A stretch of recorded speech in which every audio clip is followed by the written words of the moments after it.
দুনিয়ার শুরু থেকে নিয়ে শেষ পর্যন্ত কত অহংকারী, কত ক্ষমতাধর রাজা বাদশারা এসেছে, কত শক্তিশালী প্রাণীকুল পৃথিবীতে এসেছে, কত শক্তিশালী কত ক্ষমতাধর বাদশাহ রাষ্ট্রপ্রধানরা ছিল, যাদের ভয়ে মানুষ তটস্থ হয়ে থাকতো।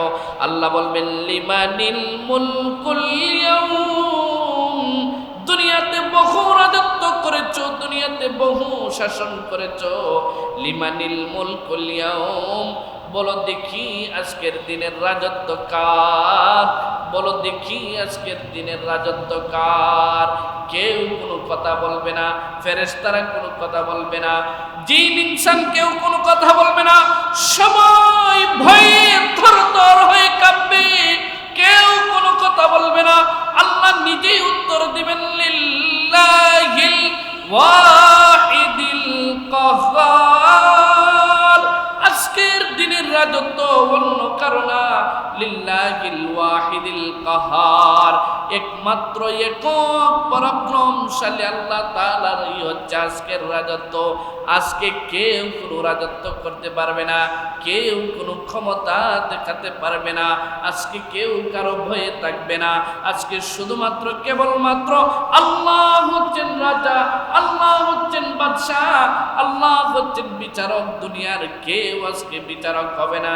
হাত বর্ণনায় এসে আল্লাহ সুবহানাহু ওয়া তাআলা বলবেন আনা মালিকুদ দাইয়ান, আমি বিনিময় প্রদানকারী বাদশাহ। আমি আজকে সকলের প্রত্যেকটা কর্মের বিনিময় দিব, ভালো কাজের বিনিময় দিব, যারা মন্দ করেছে তাদের বিনিময় দিব, যারা জুলুম করেছে তাদের জুলুমের প্রতিদান দিব, যারা মাজলুম হয়েছিল মাজলুমদেরকেও আজকে প্রতিদান দিব। আল্লাহ ডেকে ডেকে বলবেন আইনা মুলুকুল আরদি, আইনা মুলুকুল জাব্বা, আইনা মুলুকুল আরদি, আইনাল জাব্বারুন ওয়া আইনাল মুতাকাব্বিরুন। আল্লাহ ডেকে ডেকে বলবেন আইনা মুলুকুল আরদি, জমিনের বাদশারা কই, কই ফেরাউন দেখে একটু সামনে আসো, কই নমরুদ দেখে একটু সামনে আসো, আজকে তোমার সাহস আছে কিনা দেখি, কই আবু জাহাল উতবা সাহেবা আজকে সামনে আসো। আল্লাহ তাআলা প্রত্যেকটা বড় বড় জালেমের নাম নিয়ে ডাকবেন, আসো সামনে আসো, যদি ক্ষমতা থাকে আজকে দেখি একটু ক্ষমতা দেখাও। কেউ কোনো কথা বলবে না।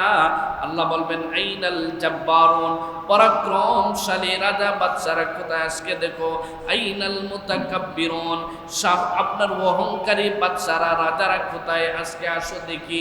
কেউ কোনো কথা বলবে না। আল্লাহ তাআলা বলেন আল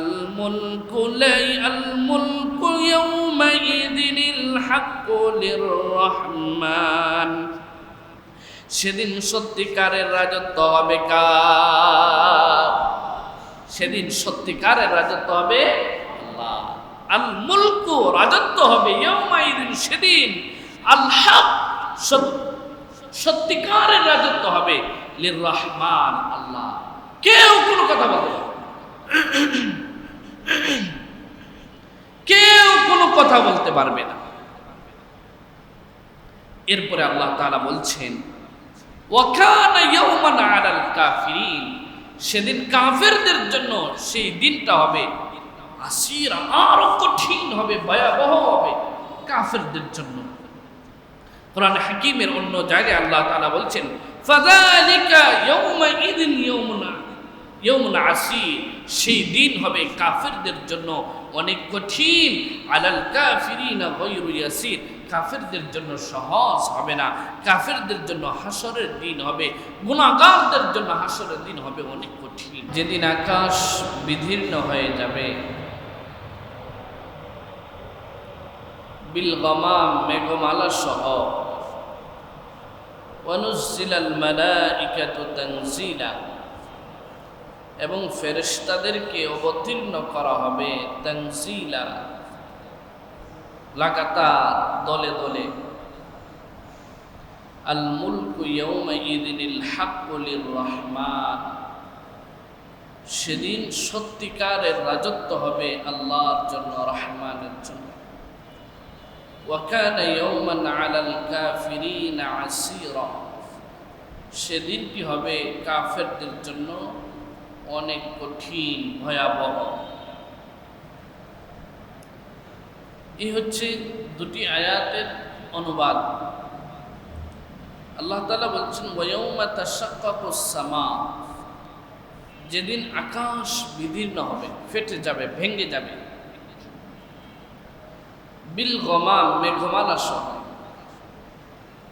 আমরা জানি আল্লাহ সুবহানাহু ওয়া তাআলা দুনিয়া যখন কিয়ামত করবেন, কিয়ামতের সময় ইসরাফিল আলাইহিস সালামকে বলবেন সিংহায় ফুৎকার দেওয়ার জন্য। ইসরাফিল আলাইহিস সালাম সিংহায় ফুৎকার দেবেন, আকাশ ফেটে যাবে। ইযা সামাউ শাক্কাত, আকাশ বিদীর্ণ হয়ে যাবে, ফেটে যাবে।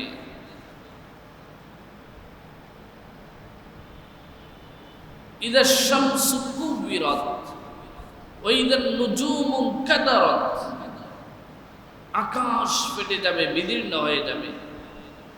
আকাশের বিশাল সূর্যটা ভেঙ্গে টুকরো হয়ে, কাঁচ যেমন টুকরা টুকরা হয়ে পড়ে, এই বিশাল সূর্য টুকরা টুকরা হয়ে জমিনে পড়বে। চন্দ্র, গ্রহ, তারকা, নক্ষত্র, গ্যালাক্সি সব ভেঙ্গে চুরমার হয়ে যাবে। বড় বড় পাহাড়গুলা রুইয়ের মতো, তুলার মতো, ধ্বনিত তুলার মতো, কাল-ইহনিল মানফুস, ধ্বনিত তুলার মতো বাতাসে উড়বে।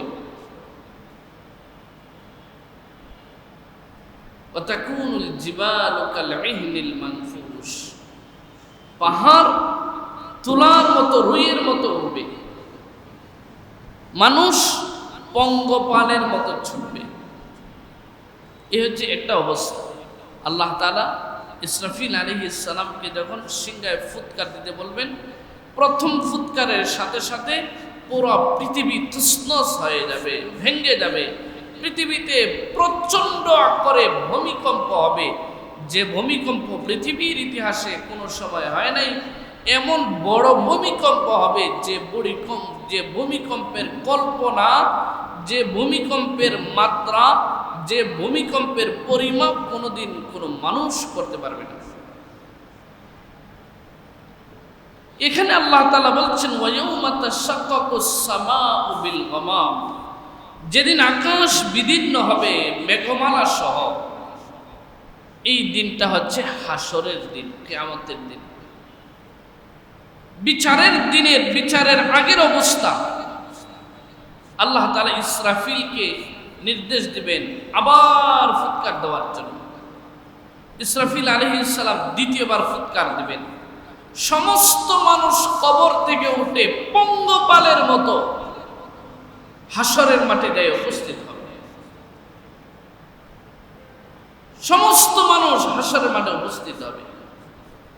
আকাশ আবার জায়গা মতো চলে আসবে। একটা আকাশ, দুইটা আকাশ, তিনটা আকাশ, চারটা, পাঁচটা, ছয়টা, সাতটা, আবার জায়গা মতো চলে আসবে। সমস্ত মানুষ হাসরের মাঠে উপস্থিত। সমস্ত মাখলুকাত, প্রাণীকুল, জীবজন্তু সব কিছু হাসরের মাঠে উপস্থিত। সমস্ত মাখলুক, পৃথিবীর শুরু থেকে নিয়ে শেষ পর্যন্ত মানুষ, জিন, যত ধরনের মাখলুক আছে সমস্ত মাখলুক হাসরের মাঠে উপস্থিত। বিচার কার্য শুরু হবে কিছুক্ষণের পরে।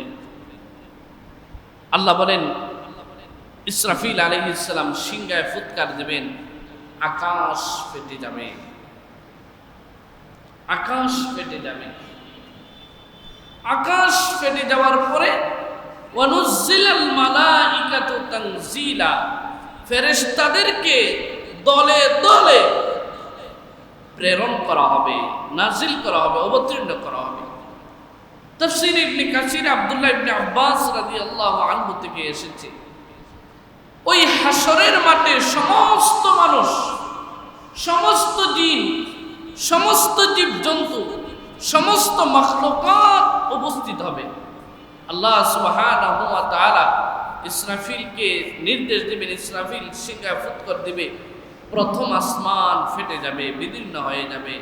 প্রথম আসমান বিদীর্ণ হয়ে যাওয়ার পরে প্রথম আসমান থেকে হাজার হাজার লক্ষ লক্ষ কোটি কোটি ফেরেশতা নাজিল হবে, যে সমস্ত ফেরেশতারা হাসরের মাঠে উপস্থিত মানুষ, জিন, জন্তু, জীবজন্তু সবাইকে পরিবেষ্টন করে ফেলবে, সবাইকে পরিবেষ্টন করে ফেলবে। তাফসীর ইবনে কাসিরে এসেছে প্রথম আসমান থেকে অবতীর্ণ হওয়া ফেরেশতার সংখ্যা হবে, আল্লাহ তাআলা পৃথিবীর শুরু থেকে নিয়ে শেষ পর্যন্ত যত মানুষ, যত জিন, যত ইনসান, যত জীবজন্তু, যত মাখলুক বানিয়েছেন সমস্ত মাখলুক থেকে বেশি হবে।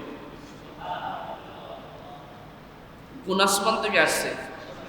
প্রথম আসমান থেকে আইসা সবাইকে বেষ্টন করে ফেলছে, বাউন্ডারি দিয়ে ফেলছে, বের হওয়ার কোনো উপায় নেই। আবার দ্বিতীয় আসমান ফেটে যাবে। দ্বিতীয় আসমান ফেটে যাওয়ার পরে আবার দ্বিতীয় আসমান থেকে আল্লাহ সুবহানাহু ওয়া তাআলা আবার ফেরেশতাদেরকে পাঠাবেন, আবার ফেরেশতা অবতীর্ণ হবে। এই ফেরেশতাদের পরিমাণ হবে দুনিয়ার শুরু থেকে নিয়ে শেষ পর্যন্ত যত মানব, দানব, জিন, ইনসান, যত জীব জন্তু, যত মাখলুকাত আল্লাহ সুবহানাহু ওয়া তাআলা বানিয়েছেন সমস্ত মাখলুক এবং প্রথম আসমান থেকে নাজিল হওয়া সমস্ত ফেরেশতার চেয়ে বেশি হবে। এরা সমস্ত মাখলুকাতকে বেষ্টন তো করবেই, প্রথম আসমান থেকে নাজিল হওয়া ফেরেশতাদেরকেও এরা বেষ্টন করে ফেলবে। আবার তৃতীয় আসমান বিদীর্ণ হবে। তৃতীয় আসমান বিদীর্ণ হওয়ার পরে তৃতীয় আসমান থেকে আবার দলে দলে ফেরেশতা নামবে। এই ফেরেশতাদের পরিমাণ হবে কেমন? যত মাখলুকাত ছিল প্রথম আসমান থেকে নাজিল হওয়া যত ফেরেশতা ছিল, দ্বিতীয় আসমান থেকে নাজিল হওয়া যত ফেরেশতা ছিল, তাদের সমবেত যত সংখ্যা তৃতীয় আসমান থেকে নাজিল হওয়া ফেরেশতার সংখ্যা এর চেয়ে বেশি হবে। একটু চিন্তা করেন তো, আল্লাহ তাআলা শুরু থেকে নিয়ে এই পর্যন্ত কত মানুষ দুনিয়াতে পাঠিয়েছেন, কত জিন আল্লাহ দুনিয়াতে পাঠিয়েছেন, কত জীবজন্তু আল্লাহ দুনিয়াতে পাঠিয়েছেন, কত পোকা মাকড় আল্লাহ তাআলা দুনিয়াতে পাঠিয়েছেন, কত ধরনের কত মাখলুক আল্লাহ দুনিয়াতে পাঠিয়েছেন। তৃতীয় আসমান থেকে যে পরিমাণ ফেরেশতা নামবে এরা সবাইকে বেষ্টন করে ফেলবে। হাশরের মাঠ কায়েম হয়ে যাবে। মানুষ, জিন, ইনসান, দানব, মানব, জীব জন্তু সমস্ত মাখলুকাত হাশরের মাঠে উপস্থিত। তৃতীয় আসমান থেকে ফেরেশতারা অবতীর্ণ হয়ে সবাইকে পরিবেষ্টন করে ফেলেছিল। আবার চতুর্থ আসমান ফেটে যাবে। চতুর্থ আসমান থেকে আবার আল্লাহ তাআলা ফেরেশতাদেরকে পাঠাবেন। চতুর্থ আসমান ফেটে যাবে, পঞ্চম আসমান ফেটে যাবে, এভাবে এক এক করে সমস্ত আকাশ ফেটে যাবে।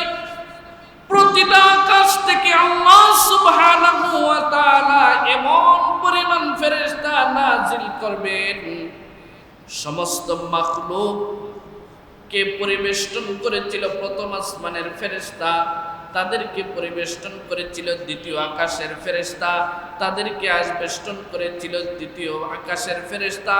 এভাবে আল্লাহ সুবহানাহু ওয়া তাআলা এক এক আকাশ থেকে ফেরেশতা পাঠাবেন, আর সম্মিলিত সমস্ত জিন, ইনসান, মানুষ, মাখলুক এবং পরিবেষ্টনকৃত ফেরেশতার চেয়ে তাদের সংখ্যা বেশি হবে। সর্বশেষ যখন সপ্ত আকাশ ফেটে যাবে, আব্দুল্লাহ ইবনে আব্বাস রাদিয়াল্লাহু আনহু বলেন, সপ্ত আকাশ যখন ফেটে যাবে আল্লাহ তাআলা এত পরিমাণ ফেরেশতা তখন হাশরের মাঠে পাঠাবেন। সমস্ত মাখলুক থেকে প্রথম আসমানের ফেরেশতা, দ্বিতীয় আকাশের ফেরেশতা, তৃতীয়, চতুর্থ, পঞ্চম, ষষ্ঠ আকাশের ফেরেশতার সম্মিলিত যত সংখ্যা হবে সপ্ত আকাশ থেকে আল্লাহ তাআলা এর চেয়ে বেশি ফেরেশতা পাঠিয়ে দিবেন। এই ফেরেশতারা এসে সবাইকে পরিবেষ্টন করে ফেলবে। এরপরে একটা মেঘমালা আকাশের দিক থেকে একটা মেঘমালা হাসরের মাঠের দিকে আসবে, যে মেঘমালার মধ্যে আল্লাহ সুবহানাহু ওয়া তাআলা তার নূরের তাজাল্লি দিবেন। আল্লাহ তাআলা ওই মেঘমালার মধ্যে আগমন করে হাসরের মাঠে উপস্থিত হবেন। আল্লাহ সুবহানাহু ওয়া তাআলা বলতেন, ওয়া ইয়াউমা তাশাক্কাকুস সামাউ বিল গামামি ওয়া নুজ্জিলাল মালাইকাতু তানজিলা। এত বিপুল পরিমাণ মাখলুকাত আল্লাহ তাআলা হাসরের মাঠে উপস্থিত করবেন। এত বিপুল পরিমাণ জিন ইনসানের সাথে সাথে আল্লাহ তাআলা এত বিপুল পরিমাণ ফেরেশতা সেখানে উপস্থিত করবেন। সেখানে উপস্থিত করার পরে আল্লাহ তাআলা বিচারকের সিংহাসনে বসবেন। কোরআনে হাকিমে আল্লাহ তাআলা অন্য জায়গায় ঘোষণা দিয়েছেন, আল্লাহ বিচারকের আসনে বসে সবার সামনে ঘোষণা করবেন, লিমানিল মুলকুল ইয়াউম, আজকের দিনের রাজত্ব কার বলো দেখি, আজকের দিনের রাজত্ব কার বলো দেখি। বর্ণনায় এসেছে, তাফসীর ইবনে কাসিরের বর্ণনায় এসেছে, আল্লাহ সুবহানাহু ওয়া তাআলা সেদিন বলবেন, লিমানিল মুলকুল ইয়াউম, এই সবাই তো এখানে উপস্থিত আছো, সকল মানুষ এখানে উপস্থিত আছো, জিন এখানে উপস্থিত আছে, সকল ফেরেশতা এখানে উপস্থিত আছে, সমস্ত মাখলুকাত এখানে উপস্থিত আছে। দুনিয়ার শুরু থেকে নিয়ে শেষ পর্যন্ত কত অহংকারী, কত ক্ষমতাধর রাজা বাদশারা এসেছে, কত শক্তিশালী প্রাণীকুল পৃথিবীতে এসেছে, কত শক্তিশালী কত ক্ষমতাধর বাদশা রাষ্ট্রপ্রধানরা ছিল, যাদের ভয়ে মানুষ তটস্থ হয়ে থাকতো। আল্লাহ বলবেন, লিমানিল মুলকুল ইয়াউম, দুনিয়াতে বহু রাজত্ব করেছো, দুনিয়াতে বহু শাসন করেছো, লিমানিল মুলকুল ইয়াউম, বলো দেখি আজকের দিনের রাজত্ব কার, বলো দেখি আজকের দিনের রাজত্ব কার। কেউ কোনো কথা বলবে না, ফেরেশতারা কোনো কথা বলবে না, জিন ইনসান কেউ কোনো কথা বলবে না, সবাই ভয়ে থরথর হয়ে কাঁপবে, কেউ কোনো কথা বলবে না। আল্লাহ নিজেই উত্তর দিবেন, লিল্লাহিল ওয়াহিদিল কাহ্হার, আজকের দিনের রাজত্ব অন্য কারো না, লিল্লাহিল ওয়াহিদিল কাহ্হার, একমাত্র একক পরাক্রমশালী আল্লাহ তাআলারই হচ্ছে আজকের রাজত্ব।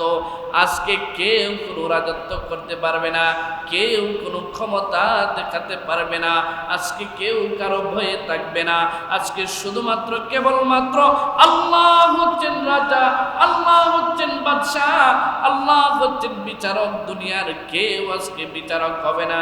হাত বর্ণনায় এসে আল্লাহ সুবহানাহু ওয়া তাআলা বলবেন, আনা মালিকুদ্দাইয়ান, আমি বিনিময় প্রদানকারী বাদশাহ। আমি আজকে সকলের প্রত্যেকটা কর্মের বিনিময় দিব, ভালো কাজের বিনিময় দিব, যারা মন্দ করেছে তাদের বিনিময় দিব, যারা জুলুম করেছে তাদের জুলুমের প্রতিদান দিব, যারা মাজলুম হয়েছিল মাজলুমদেরকেও আজকে প্রতিদান দিব। আল্লাহ ডেকে ডেকে বলবেন, আইনা মুলুকুল আরদি, আইনা মুলুকুল জাব্বাইনা, মুলুকুল আরদি আইনাল জাব্বারুন ওয়া আইনাল মুতাকাব্বিরুন।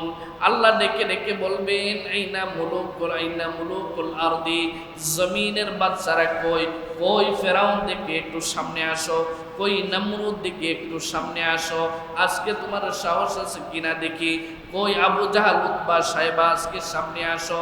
আল্লাহ তাআলা প্রত্যেকটা বড় বড় জালেমের নাম নিয়ে ডাকবেন, আসো সামনে আসো, যদি ক্ষমতা থাকে আজকে দেখি একটু ক্ষমতা দেখাও। কেউ কোনো কথা বলবে না। আল্লাহ বলবেন, আইনাল জাব্বারুন, পরাক্রমশালী রাজা বাদশারা কোথায় আজকে দেখো, আইনাল মুতাকাব্বিরুন, আপনার অহংকারী বাদশারা রাজারা কোথায় আজকে আসো দেখি। কেউ কোনো কথা বলবে না। আল্লাহ তাআলা বলেন, আল মুলকু ইয়াউমা ইযিনিল হাক্কু লির-রহমান। সেদিন সত্যিকারের রাজত্ব হবে কার? সেদিন সত্যিকারের রাজত্ব হবে আল্লাহ। আল মুলকু, রাজত্ব হবে ইয়াউমাইদিন, সেদিন আল হক, সত্যিকারের রাজত্ব হবে লির-রহমান, আল্লাহ। কেউ কোনো কথা বলবে না, কেউ কোনো কথা বলতে পারবে না। এরপরে আল্লাহ তাআলা বলছেন ওয়াকানা ইয়াওমান আলাল কাফিরিন, সেদিন কাফেরদের জন্য সেই দিনটা হবে আসীরা, আরো কঠিন হবে, ভয়াবহ হবে কাফেরদের জন্য। কোরআন হাকীমের অন্য জায়গায় আল্লাহ তাআলা বলছেন ফাযালিকা ইয়াউমাইদিন ইয়াউমুন আসীর, সেই দিন হবে কাফেরদের জন্য অনেক কঠিন। আলাল কাফিরিনা গায়রু ইয়াসীর, কাফেরদের জন্য সহজ হবে না। কাফেরদের জন্য হাসরের দিন হবে, গুনাহগারদের জন্য হাসরের দিন হবে অনেক কঠিন, অনেক কঠিন হবে।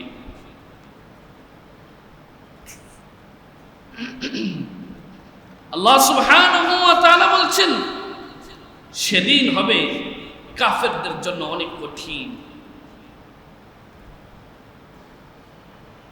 এরপরে আল্লাহ তাআলা বলছেন وَيَوْمَ يَعَضُّ الظَّالِمُ عَلَى يَدَيْهِ يَقُولُ يَا لَيْتَنِي اتَّخَذْتُ مَعَ الرَّسُولِ سَبِيلًا। এই আয়াতগুলো শুনেন, খুব মনোযোগ দিয়ে শুনেন। আল্লাহ তাআলা বলছেন وَيَوْمَ يَعَضُّ الظَّالِمُ عَلَى يَدَيْهِ, সেদিনের কথা স্মরণ করুন যেদিন জালেমরা হাত কামড়াবে, আঙ্গুল কামড়াবে হাসরের মাঠে, এবং বলবে ইয়া লাইতানি, হায় আফসোস, ইত্তাখাযতু মা'আর রাসূলিস সাবিলা, যদি কোনোভাবে রাসূলের সাথে আমি পথ ধরতাম, যদি কোনোভাবে আমার রাসূলের সাথে সম্পর্ক থাকতো। ইয়া ওয়াইলাতা, হায় আফসোস, লাইতানি লাম আত্তাখিদ ফুলানান খালিলা, হায় আফসোস, দুর্ভাগ্য, যদি আমি অমুককে বন্ধুরূপে গ্রহণ না করতাম। লাকাদ আযাল্লানি আনি যিকরি, সে আমাকে আল্লাহর স্মরণ থেকে ভুলিয়ে দিয়েছে। বাদা ইদ জানি, আল্লাহর স্মরণ আমার কাছে আসার পরেও এই বন্ধুর কারণে, দুষ্ট বন্ধুর কারণে, মন্দ বন্ধুর কারণে আমি আল্লাহর স্মরণ থেকে ভুলে গেছি। এই আয়াতের তাফসীরে একটা শানে নুজুল, সাবাবে নুজুল, অবতরণ প্রেক্ষাপট বর্ণনা করা হয়। এরপরে আমরা সংক্ষেপে আয়াত নিয়ে আলোচনা করবো ইনশাআল্লাহ। ঘটনা হচ্ছে উকবা ইবনে আবি মুঈত, উকবা ইবনে আবি মুঈত মক্কার একজন প্রসিদ্ধ সর্দার ছিল। মক্কার অন্যতম মুশরিক সর্দার উকবা বিন আবি মুঈত ধনাঢ্য ব্যবসায়ী ছিল। তার অভ্যাস ছিল সে ব্যবসায়িক সফর থেকে যখন আসতো, আসার পরে লাভ হলে পরে সেই মুনাফা দিয়ে মক্কার সবাইকে দাওয়াত করে সবাইকে গণভোজনের আয়োজন করত। কি বলেন, গণভোজনের আয়োজন মাঝে মাঝে করে না? গণভোজের আয়োজন করত। উকবা বিন আবি মুঈত মক্কার মুশরিক সর্দার গণভোজের আয়োজন করত।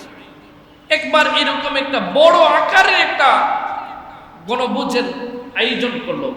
সেখানে গণ্যমান্য নেতৃস্থানীয় সবাই এসে উপস্থিত, সবাইকে দাওয়াত দেয়। রাসূলুল্লাহ সাল্লাল্লাহু আলাইহি ওয়াসাল্লামকে আমন্ত্রণ করলো, নবীজিও সেখানে গেলেন। উকবা বিন আবি মুঈত নবীজির সামনে খুব সমাদর করে নবীজির সামনে খাবার এসে উপস্থিত করলো যে মুহাম্মদ সাল্লাল্লাহু আলাইহি ওয়াসাল্লাম তোমাকে মহব্বত করে ভালোবেসে তোমার জন্য সম্মানিত পদ্ধতিতে তোমার সামনে খাবার আল্লাহ, তুমি একটু খাও। নবী সাল্লাল্লাহু আলাইহি ওয়াসাল্লাম উকবা বিন আবি মুঈতকে বললেন যে আপনি যে খাবার দিয়েছেন আমি সেই খাবার গ্রহণ করতে পারি না, আমি সেই খাবার গ্রহণ করব না, খাবো না, যতক্ষণ না পর্যন্ত আপনি সাক্ষ্য দেন যে আল্লাহ এক, তার সাথে কোনো শরীক নাই, আমি আল্লাহ তাআলার প্রেরিত রাসূল। আপনি যদি এই সাক্ষ্য দেন কেবলমাত্র তখনই আমি আপনার খাবার গ্রহণ করব, নতুবা আপনার খাবার আমি গ্রহণ করতে পারি না। নবী সাল্লাল্লাহু আলাইহি ওয়াসাল্লাম শর্ত দিলেন যে আপনি যদি এই সাক্ষ্য দেন আল্লাহ ছাড়া কোনো মাবুদ নেই, আল্লাহর কোনো অংশীদার নেই, আমি আল্লাহর রাসূল, যদি এই সাক্ষ্য দেন আমি আপনার খাবার গ্রহণ করব না, তোমার খাবার গ্রহণ করব না। উকবা বিন আবি মুঈত রাসূলুল্লাহ সাল্লাল্লাহু আলাইহি ওয়াসাল্লামের কে সম্মান জানিয়ে সে কালেমা পড়ে নিল, আশহাদু আল্লা ইলাহা ইল্লাল্লাহু ওয়াহদাহু লা শারীকা লাহু ওয়া আশহাদু আন্না মুহাম্মাদান আবদুহু ওয়া রাসূলুহু, সাক্ষ্য দিল। নবী সাল্লাল্লাহু আলাইহি ওয়াসাল্লাম খাবার গ্রহণ করলেন। নবী সাল্লাল্লাহু আলাইহি ওয়াসাল্লাম খাবার গ্রহণ করার পরে এই কথা চাওর হয়ে গেল যে উকবা বিন আবি মুঈত মুহাম্মদ সাল্লাল্লাহু আলাইহি ওয়াসাল্লামকে গুরুত্ব দিতে গিয়া তার কথা রাখতে যে মুসলমান হয়ে গেছে। উকবা বিন আবি মুঈতের ঘনিষ্ঠ বন্ধু ছিল উবাই ইবনে খালফ।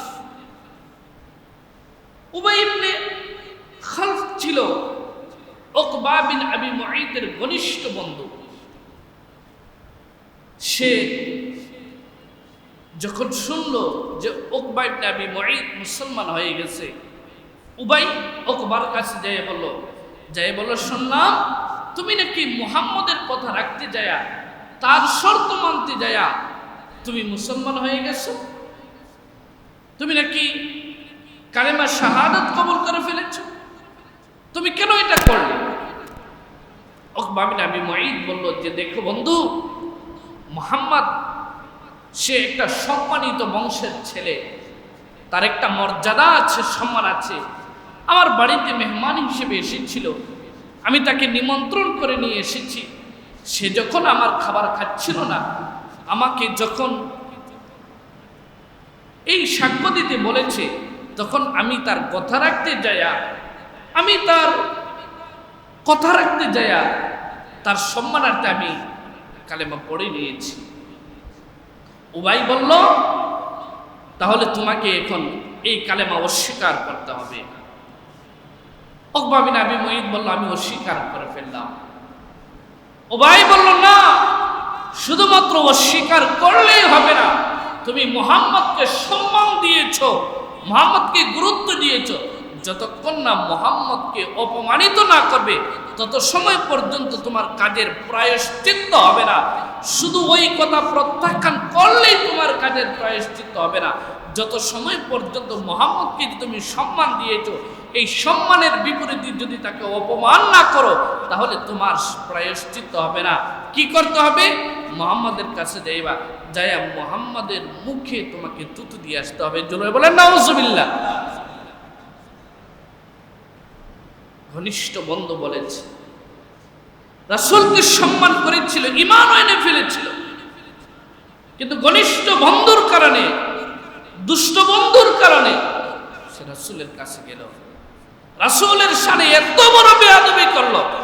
আল্লাহ সুবহানাহু ওয়া তাআলা এই দুটাকে এমন শাস্তি দিলেন, দুনিয়াতেই তো এদের জন্য আল্লাহ তাআলা শাস্তি দিলেন, বদরের যুদ্ধে এরা লাঞ্ছিত অপমানিত হয়ে নিহত হয়েছে।